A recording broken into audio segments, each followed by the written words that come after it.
That day was probably the most terrifying and unforgettable day since I stepped into the police force.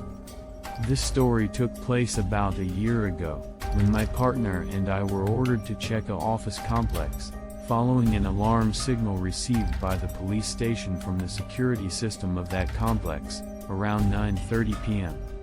It was an old building, being used as a private clinic for doctors, and there was a Western medicine store inside.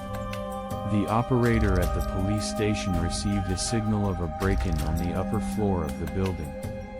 The building's key holder was already at the scene and opened the door for us to inspect the inside. The main stairway of the building was behind a locked door, but the key holder did not have the key with them. So we had to use the elevator to go upstairs. Behind the elevator door was a dark hallway and only had one dim light at the end of the hallway. We started checking each door one by one, and until this point, all the doors we checked were locked tightly. When we arrived at the last office in the hallway, we found that it was the only door on this floor without a lock.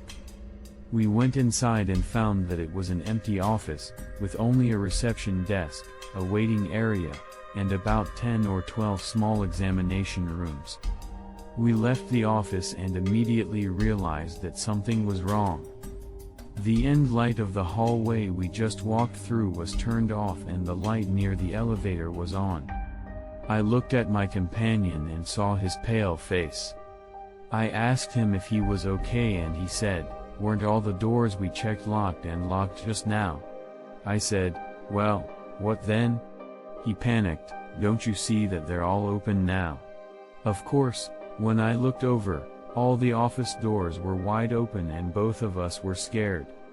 So, we tried to regain our composure, checked everything one more time and locked each door one by one.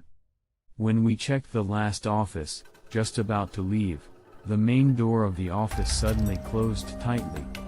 At the same time, our intercom system started to emit creepy sounds, and I swear, the two of us at that moment just wanted to get out of there immediately.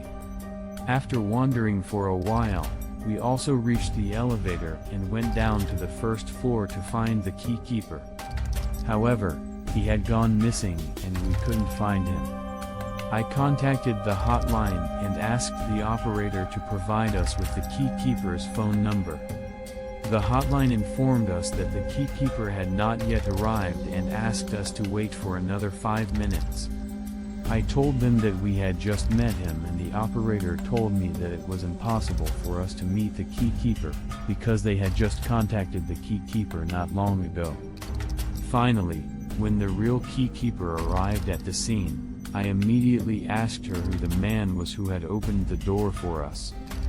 She told me to describe the person and then concluded that what I described sounded like the rented office's last doctor on the second floor. However, he had committed suicide at his own home a few days before.